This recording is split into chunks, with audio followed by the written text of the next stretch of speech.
New advances in HIV treatment have provoked celebrations, but also debates at the 20th International AIDS Conference held this year in Melbourne, Australia. Medical treatment of the virus is big business, with multi-billion-dollar annual revenues. Dr. Luis Lores of the United Nations AIDS Agency says those advances include better treatment options, but also pill-based prevention. We now know that treatment, in addition to saving lives, may become a major tool in terms of prevent the expansion of the AIDS epidemic. No question that expansion of treatment, mainly if we start early, you play a major role in the journey towards the end of the epidemic.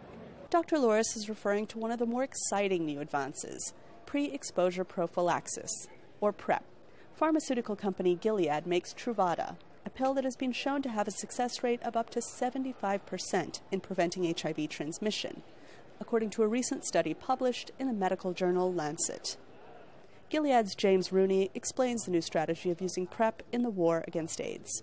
It's a strategy that uses HIV drugs that are oftentimes used for treatment, but in this case, the drugs are actually given to individuals who are at high risk for becoming infected. But AIDS activist Gus Cairns says it may be too soon to celebrate.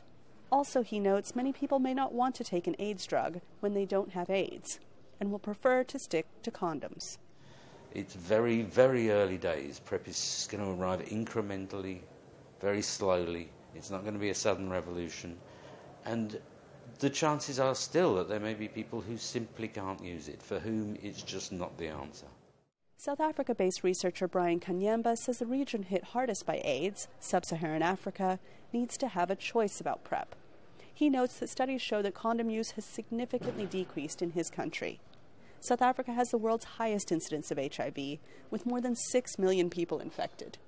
Let it be available. Let the discussion start right now. This year's gathering has featured thousands of hours of events on every aspect of this mystifying virus, from the science to the social impact. But the one thing all of these activists want is the one thing scientists say they're getting closer and closer to: a cure. Anita Powell, VOA News, Melbourne, Australia.